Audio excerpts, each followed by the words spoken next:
IT यहाँ पर action है, कुछ समय से अनिल जी भी बात कर रहे हैं, नतीजे भी आए हैं, नतीजों के बाद स्टॉक्स भी एक्शन में हैं। अब ग्लोबल रिसर्च फर्म गार्टनर की तरफ से एक इंटरेस्टिंग रिपोर्ट आई है इस साल के आईटी आउटलुक को लेकर। जरा जानते हैं कुशल के साथ। कुशल बताइए।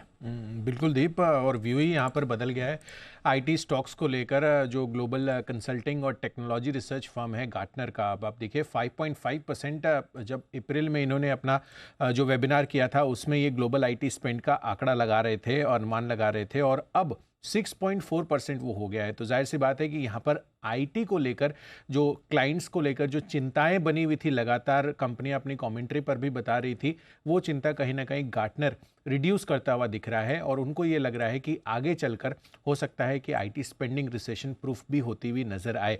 बट बहरहाल अभी जो ये आंकड़ा इन्होंने बढ़ाकर 6.4% किया है कांस्टेंट करेंसी टर्म्स में, जो आईटी स्पेंड होने वाली है उस चीज़ को ध्यान में रखकर आगे के लिए जो आईटी आउटलुक है वो काफ़ी अच्छा लग रहा है। खासकर अगर आप एंटरप्राइजेज आईटी खर्च, यानी एंटरप्राइजेस की तरफ से जो आईटी पर खर्च होता है, वहाँ पर 6.7% की 2023 के लिए ग्रोथ मानकर चल रहे हैं। और कुछ कुछ ऐसे सेक्टर्स या स्पेसेस हैं जहाँ पर सबसे अच्छी ग्रोथ एक्सपेक्टेड है, जिसमें हॉस्पिटल्स, यूटिलिटीज़, हेल्थ इंश्योरेंस और गवर्नमेंट अपने एंड पे जितने भी आईटी पर खर्च करती है, यहाँ पर आपको सबसे ज़्यादा फोकस करना चाहिए। तो कुछ ऐसी कंपनियाँ जिनका एक्सपोजर चाहे इंश्योरेंस में ज़्यादा, इंश्योरेंस वर्टिकल में ज़्यादा है, या फिर गवर्नमेंट प्रोजेक्ट्स जिनको ज़्यादा मिलते हैं, उस पर भी आपको फोकस रखना चाहिए। इनफैक्ट 2022 में पूरी दुनिया में जो क्लाउड इंफ्रा सर्विस है, जो cloud infrastructure as a service provide करते हैं, उस पर खर्च $100 बिलियन से ज़्यादा का आंकड़ा ये पार कर चुका है 2022 में,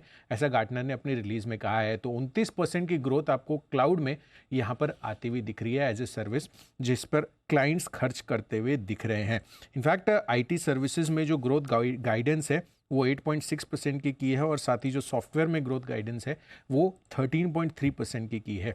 तो जो ओवरऑल पिक्चर यहाँ पर बन रही है गार्टनर, जिसकी हम रिसर्च जब भी करते हैं और जो इनके प्रोविजंस आते हैं आगे के लिए आईटी खर्च को लेकर, वो काफ़ी सीरियसली इंडियन आईटी कंपनियां इन ग्लोबल लेवल पे एक्सेंचर हो, कॉग्निजेंट हो, इस चीज़ को देखती है। और अभी भी आप देखिए ये जिस तरह का व्यू पॉइंट इनका बन रहा है आगे के लिए, हो सकता है कि हमारे यहाँ पर भी जो लार्ज डील, जैसे कि सर हमेशा बात कर रहे हैं उसकी, उस पर अब आपको फोकस करना चाहिए।